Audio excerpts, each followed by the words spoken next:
Je vais vous présenter dans la continuité un peu des Comco, des échanges qu'on a pu avoir ces derniers temps, l'auto-organisation des équipes et le management revisité. J'avais pensé faire la présentation d'un point de vue pur projet en fait, comment auto-organiser les équipes avec un petit peu moins de CP, de chef de projet traditionnel et tout ça, mais que les équipes s'autosuffisent, voilà, c'est ça, travaillent sur tous les plans du projet. Du coup, c'est parti de là-dessus, mais avec le Comco et tout ça, je l'ai plus fait d'un point de vue Max d'échange. L'organisation de nous pour Max. Du coup, je faisais un petit rappel sur l'auto-organisation. En fait, c'est qu'est-ce que c'est? C'est la capacité, je le dis, la capacité d'une équipe à décider de l'organisation de ses projets et activités pour atteindre les objectifs fixés ou pour résoudre les problèmes auxquels ils sont confrontés. Donc, c'est M. Grosjean qui le dit. Donc, je me suis un peu servi. J'ai oublié de mettre son site internet, je le mettrai après dans la fin, de ce que dit ce monsieur sur internet pour faire cette présentation. Et donc, en gros, c'est quoi? C'est donner de l'autonomie en fait aux équipes pour pouvoir travailler et pour pouvoir faire avancer ces projets, que ce soit une réalisation ou, comme nous, par exemple, chez Max, faire avancer l'entreprise. Donc l'autonomie, l'appartenance et la compétence, en fait, ce sont les trois points fondamentaux qu'il y a dans une équipe pour faire avancer en fait une équipe. Et l'auto-organisation s'appuie sur l'autonomie en fait, en particulier, enfin, un peu plus. C'est quoi ce que tu appelles l'appartenance? C'est le fait de travailler en équipe, le groupe en fait. Donc forcément. C'est aussi très important. L'auto-organisation, je mets un peu plus l'autonomie devant, mais c'est trois fois important. Et, voilà. Et le groupe est très important.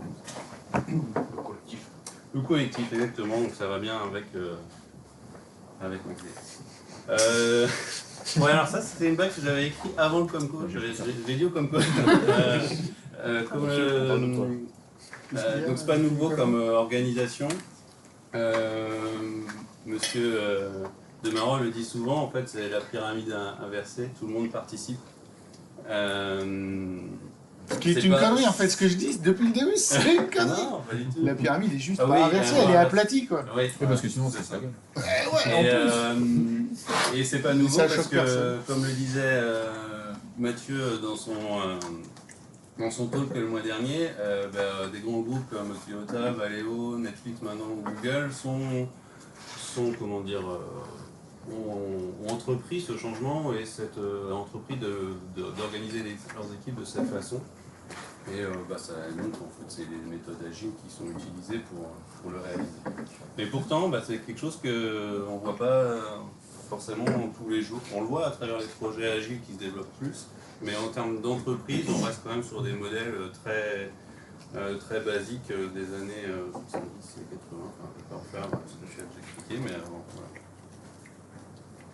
Donc, comment on peut faire ça? Comment on peut rendre des équipes auto-organisées, un peu plus indépendantes et moins à subir en fait une hiérarchie qu'on connaît tous ou qu'on a pu connaître? C'est donner un cadre, un sens et un cadre. C'est expliquer les objectifs afin que chacun puisse, si les objectifs sont clairs et précis, on y croit, donc on les a compris, donc on pourra mieux travailler et mieux avancer, parce que si on n'explique pas, on ne comprend pas forcément tout ce qui est attendu derrière et on peut avoir du mal à s'y impliquer. Il faut beaucoup de communication et donc expliquer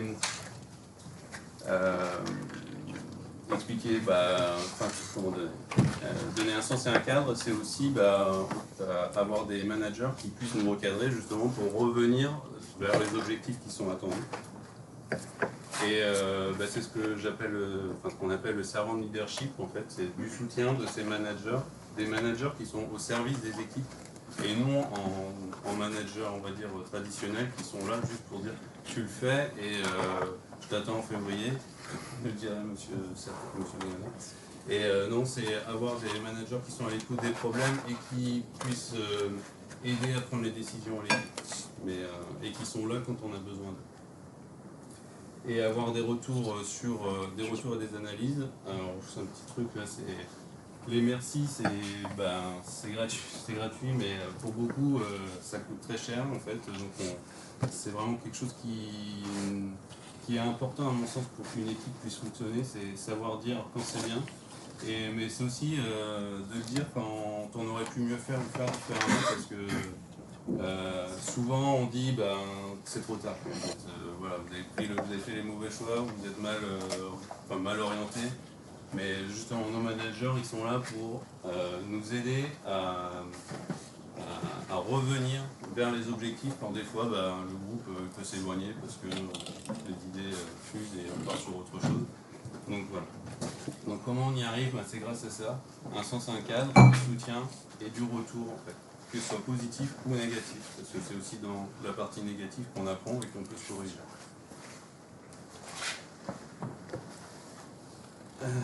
Donc, comme je disais, il faut que les responsables ils soient quand même là et qu'ils aident les équipes à répondre aux problématiques et à répondre aux objectifs.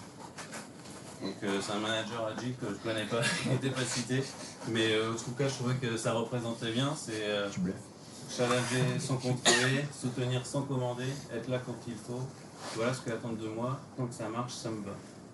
Voilà ce qu'ils attendent de moi. Donc c'est un manager qui dit ça de son équipe, il est bien là pour les soutenir, pour les faire avancer, et dans un but tous commun finalement, parce que même le manager il a bien le même but que nous.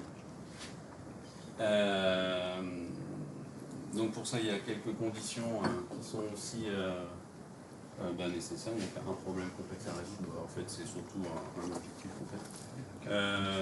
Une équipe hétérogène avec des vrais points de vue différents, comme on peut l'être. On a tous des expériences passées différentes.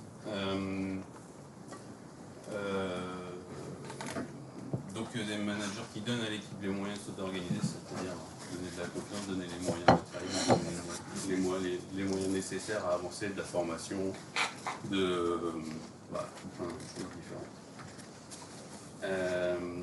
Donner la responsabilité. Quand c'est bien, c'est forcément l'équipe qui reprend, mais quand c'est pas bien, c'est elle aussi en fait, qui doit assumer l'échec, le raté ou quoi que ce soit. Et c'est bien l'équipe qui est en responsabilité. Et voilà, donc des explications afin de... dans les tâches, forcément, il n'y a pas que des choses intéressantes, il y a des choses un peu plus ingrates ou quoi que ce soit, mais bon, justement, l'équipe doit être là pour gérer la chose et gérer que c'est pas forcément tout le même groupe qui gère les choses un petit peu plus ou moins intéressantes. Il faut que chacun prenne sur lui et dise ce coup-ci c'est peut-être à mon tour de faire cette partie qui nous plaît moins du CSS, je ne sais pas qu'est-ce qu'on pourrait dire, mais voilà. L'équipe elle doit gérer toute cette partie.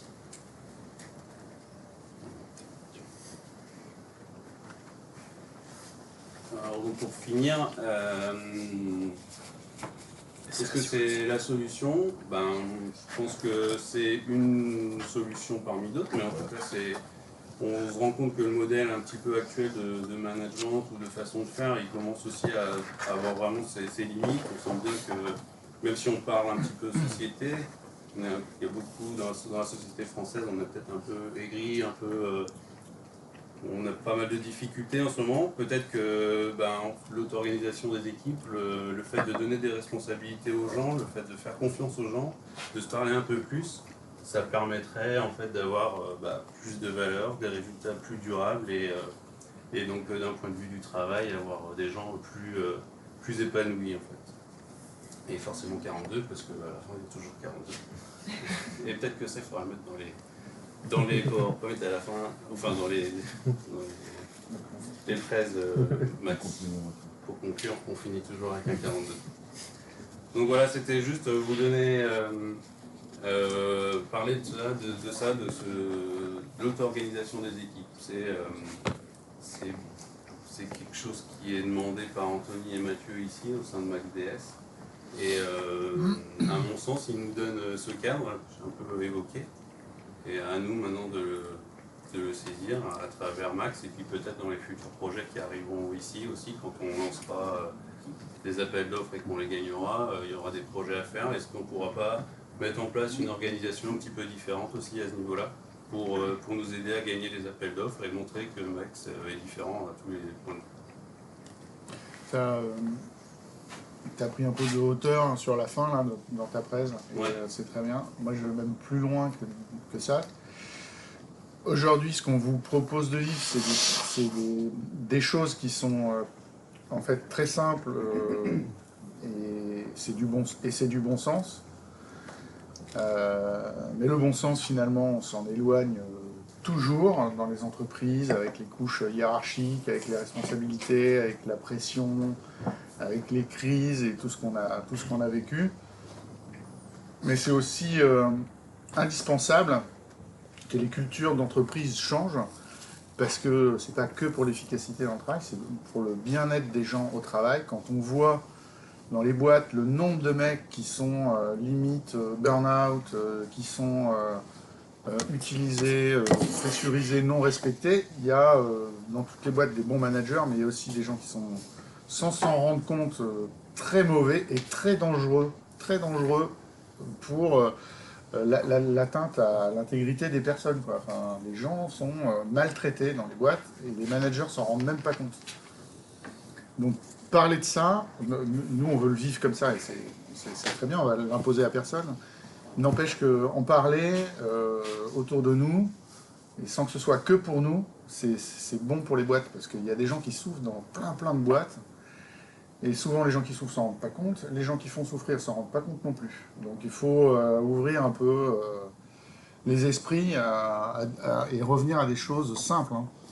Il n'y a rien de révolutionnaire dans tout ça. Il y a juste des choses qui devraient être faites systématiquement dans les boîtes. Que ça se passe en agile ou pas en agile, peu importe. Mais du respect, de l'écoute, de la disponibilité pour les uns et les autres. C'est comme ça que ça devrait se passer dans toutes les boîtes. Donc c'est pas révolutionnaire. Bon, mais c'est vrai que quand on compare, ça l'est un peu finalement. Et donc il faut qu'on soit aussi, si on prend encore plus de recul, témoin autour de nous de tout ça, même si ça ne sert pas que à Max. Voilà, c'est tout. Merci. Bravo Lionel.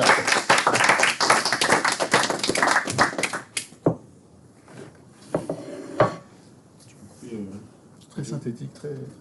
On a une demi-heure pour faire du ping-pong. Tournoi de ping-pong. Si.